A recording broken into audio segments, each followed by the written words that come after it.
હું તને ચીડવા નતો માંગતો. ના, એ વાત નથી.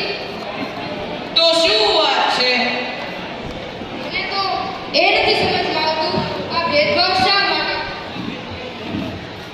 ભેદભાવ? કયો ભેદભાવ?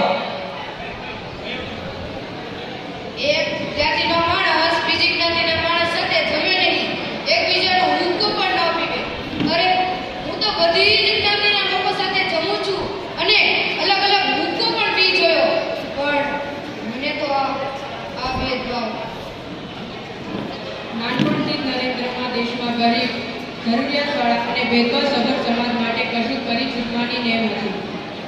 વિવિધ રમતો પ્રત્યે અને ધ્યાન પ્રત્યે લગાવ દિવસે દિવસે વધતો હતો. પરંતુ પિતા વિશ્વનાથ દત્ત તેમને વકીલ બનાવવા માંગતા હતા. 1884માં BA થયા. પરિણામ આવે તે પહેલા જ પિતાનું અવસાન થયું. સાંસારિક જીવનની જવાબદારી આવતા અનેક મુશ્કેલીઓ અને આર્થિક તંગીનો સામનો કરવો પડ્યો. સાથે સાથે તેમના મનમાં ઉદ્ભવતા ઈશ્વર પ્રાપ્તિ મિલન જેવી ગુટ આધ્યાત્મિક ઉકેલવાની ઝંખના નરેન્દ્રને શ્રી રામકૃષ્ણ પરમહંસજી તરફ ખેંચી ગયો.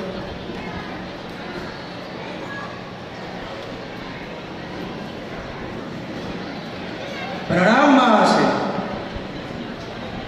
શું આપે ઈશ્વરને જોયા છે? તો શું મારી આર્થિક તંગીઓ અને મુશ્કેલીઓ વિશે તમે મારા વતી ઈશ્વરને પ્રાર્થના કરશો?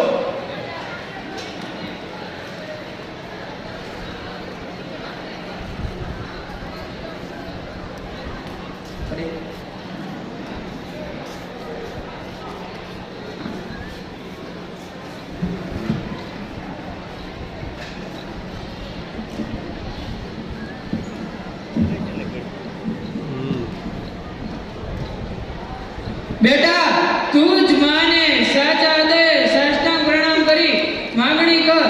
માં અવશ્ય મંજૂર કરશે.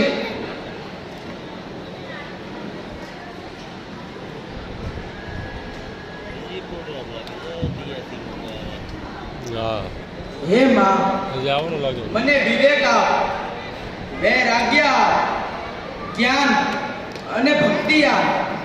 મને તારા સતત દર્શન થતા રહે તેવું મને એક વરદાન આપ.